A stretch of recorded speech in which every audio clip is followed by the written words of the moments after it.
الكريم أما بعد فأعوذ بالله من الشيطان الرجيم بسم الله الرحمن الرحيم ويبقى وجه ربك ذو الجلال والإكرام صدق الله العظيم وبلغنا رسوله الكريم ونحن على ذلك لمن الشاهدين والشاكرين والحمد لله رب العالمين۔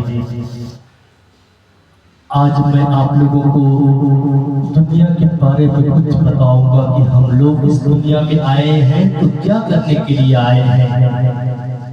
ایک دن مرنا ہے، ایک دن اکرام ماما ایک دن مرنا ہے نا، لیکن ہم لوگ کیا کر رہے ہیں؟ آخر سوچے، اپنا دماغ میں تھوڑا آنکھیں بند کر کے تھوڑا سوچے کہ ہم لوگ کیا کر رہے ہیں اس دنیا میں۔ صرف کام کرنے کے لیے نہیں آئے ہیں۔ ایک اے سی لگائیے پھر جائیے کول، ہلو سر کہاں ہے؟ ہاں میں آ رہا ہوں، ایسا نہیں۔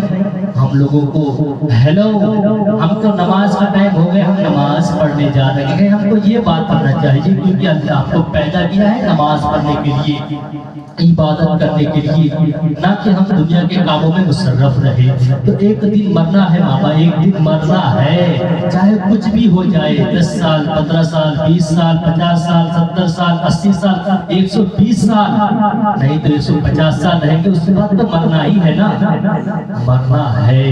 مرنا ہے تو مرنے کا تیاری بھی کرنا ہے نا۔ صرف مرنا ہے تو مرنا ہے، جب مروں گا تب مرنے سے پہلے کچھ تیاری بھی کرنا ہے۔ جیسے ہم لوگ مان لیجیے دنیا کے حالات کو دیکھ کر کہ کوئی امتحان کوئی ایگزام ہوتا ہے تو 1 سال پہلے سے اس کو تیاری کرنا پڑتا ہے کہ ہم ایگزام دیں گے تو ہم اس کو تیار کریں گے۔ ایک سال پہلے سے اس کو تیاری کرتے ہیں کہ ہم کو اس کو پورا یاد کرنا ہے اور اس کو سوال کا جواب دینا ہے، اس آنسر کا سوال کا جواب دینا ہے۔ تو ہم لوگ اس 2 دن کی زندگی میں ہم لوگ دنیا کی ہر قسم سے پار ہو جاتے ہیں، ہر طرح کی باتوں سے پار ہو جاتے ہیں، لیکن ایک دن تو مرنا ہے نا۔ تو وہاں پہ جانے کے بعد کیسے ہم لوگ ایگزام میں پاس ہوں گے؟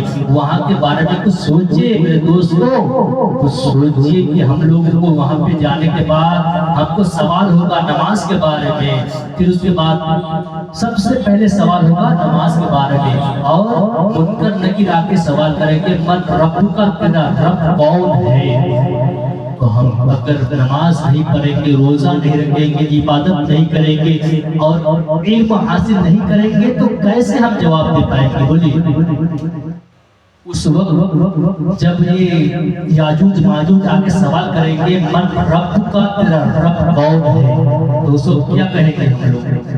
پتہ نہیں مجھے، میں دنیا میں آ کے اے سی کا کام کر رہا تھا، مجھے کچھ معلوم نہیں۔ اس وقت بہت پچھتانے کے لیے ہم کو بہت زیادہ اس وقت ہم کو دکھ ہوگا کہ یا اللہ ایک بار ہم کو دنیا میں بھیجا جائے تو ہم پھر دوبارہ جا کے صرف عبادت کریں گے اور عبادت کے علاوہ دوسرا کوئی کچھ کام کریں گے۔ تو ہم لوگوں کو تو ابھی کچھ پتہ ہی نہیں ہے کہ اس دنیا میں آ کے کیا کرنا چاہیے۔ نماز پڑھیے میرے دوستو، نماز پڑھیے۔ اللہ یہی نہیں فرمایا کہ نماز پڑھو، صرف نماز پڑھو، نماز کے ٹائم میں زکوٰۃ و حج کرو، خانہ کعبہ کی زیارت کرو، پھر دنیا کے لیے کچھ کھانے کے لیے کمایا بھی کرو، لیکن صرف کمایا مت کرو۔ کھانے کے لیے کمایا جائے گا لیکن وہاں کے لیے تیاری کیا بہت مشکل ہے، تو اس لیے تھوڑا وہاں کے لیے تیاری کرنا ضروری ہے، ٹھیک ہے۔ اب میں بات یہ کروں گا کہ قیامت کس طرح آئے گی، تو تھوڑا غلام ربانی کا موضوع لیتے ہوئے میں آپ لوگوں کے سامنے پیش کروں گا، آپ لوگ تھوڑا غور سے سنیے گا۔ تو قیامت کی نشانی آپ لوگوں کے سامنے ظاہر کروں گا، آپ لوگ تھوڑا غور سے سنیے کہ قیامت کی بڑی نشانیاں یہ ہے، قیامت کی بڑی نشانیاں یہ ہے کہ دجال پیدا ہوگا، حضرت امام مہدی رضی اللہ تعالیٰ عنہ ظاہر ہوں گے، حضرت عیسیٰ علیہ السلام آسمان سے اتریں گے، یاجوج ماجوج کا خروج ہوگا، دعوت الارض نکلے گا، خوشبودار ٹھنڈی ٹھنڈی ہوا چلے گی، دجال ایک آنکھ کا کانا ہوگا، اس کی نشانی پر کافی لکھا ہوگا جس کو ہر مسلمان پڑھے گا لیکن کافی کو نظر نہیں آئے گا۔ وہ خدائی دعویٰ کرے گا، اس کے پاس جنت دوزخ ہوگی،